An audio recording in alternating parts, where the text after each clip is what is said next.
So, pakakantayin natin si Dad. Na, Ulit. mo sa itas nung gumalaw ka, nahilaw eh. Nahila eh.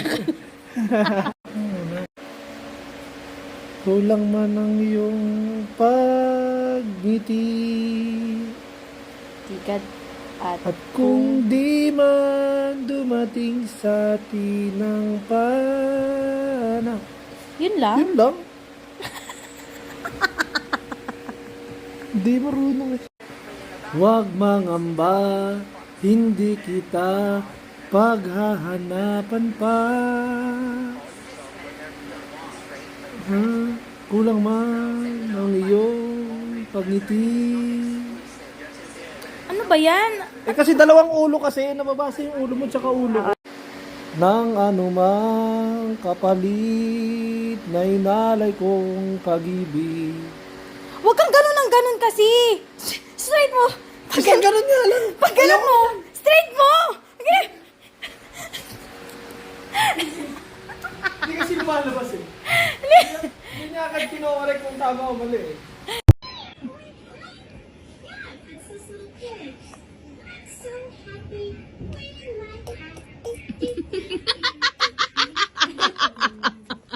Nauna ka ba sa kanya? Inunahan mo na.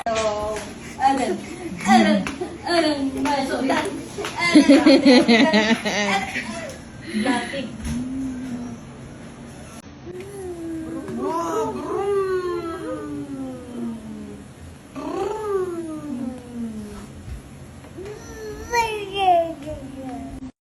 So, may naiuso dito sa TikTok. Bakit ka iniwan? So, unahin natin si Daddy. Totoo ba? Ayaw ng family niya sa'yo.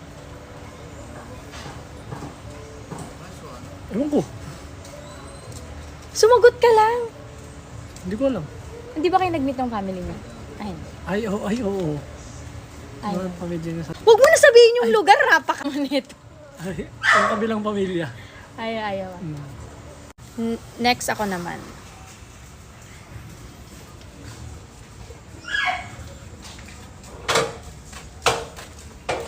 Kasi sabi ni Miss ni Universe may mas better. Ikaw yung better. Excuse me po. Pasok na ako. Bye-bye. Paano bye-bye? Bye-bye. Broom. Papasok ko sa school. Ano broom? Papasok na ako. Dapat say bye-bye. Paano? Ba't broom?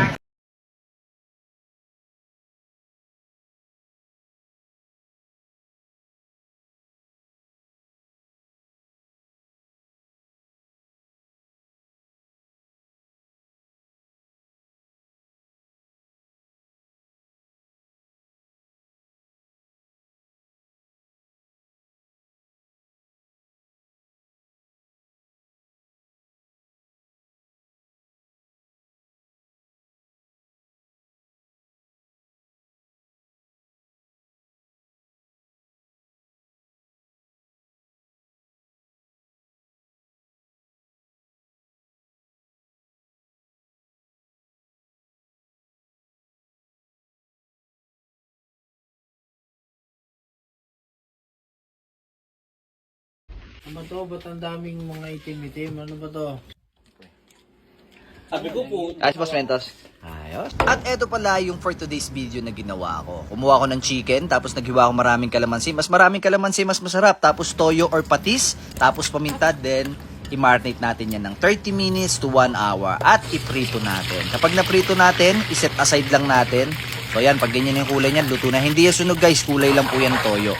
Tapos maglagay na tayo uli ng bagong mantika at butter or margarine kung meron ka dyan. Tapos iwa tayo ng maraming bawang kasi mas masarap pag maraming bawang. Ngayon pag ganyan na yung kulay niyan, color brown, okay na po yan. Lagay nyo na po yung sibuyas para maggisa po kayo.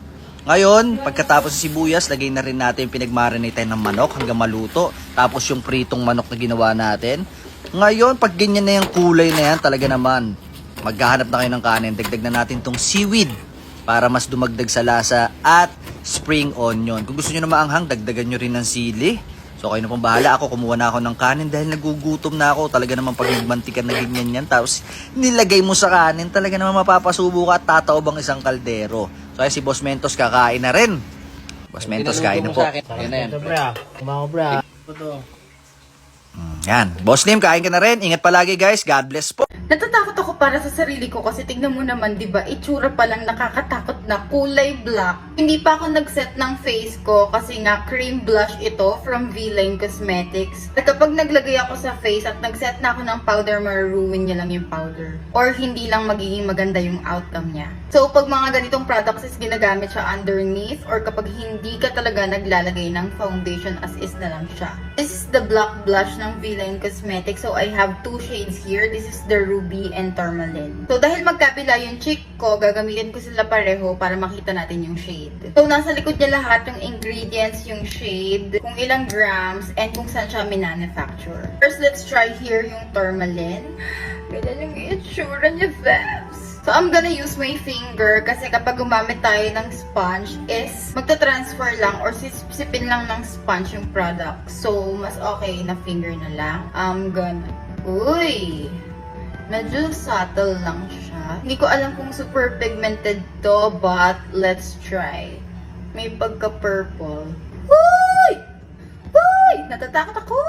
Kapag in-apply mo siya on your skin, this is not black anymore. At dahil cream blush nga siya, hindi siya nagpapatchy. And look how blendable the product is. Look at that! Hindi rin niya na-ruin yung aking base, which is ang aking concealer and foundation. This is very look natural on the skin, which I super duper love. Oh, I love it! Girl, nag-iiwan siya ng stain and ayaw niya matanggal sa finger ko. So, I think this is long-lasting. And then, let's try naman the Ruby here sa kabilang side ng aking cheek. This is how it looks like. As usual, gagamitin ko lang din yung aking fingers. Oh my God! Is it red? Uy, parang ang dami ko nalagay. Wow! Para tayong sinampal. In fairness, kasi parang so much yung nalagay ko, but look how blendable the product is. Wow!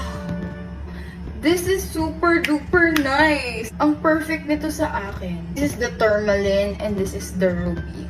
Which shade do you like? So, ganito yung naging itsura niya nang sinet ko na siya ng powder and naglagay na rin ako ng contour. Kahit sinet ko siya ng powder, sobrang visible pa rin niya. And by the way, sa lips ko, I am using Athena and Hera. This is a very good combination for me. So, ayan, ang ganda.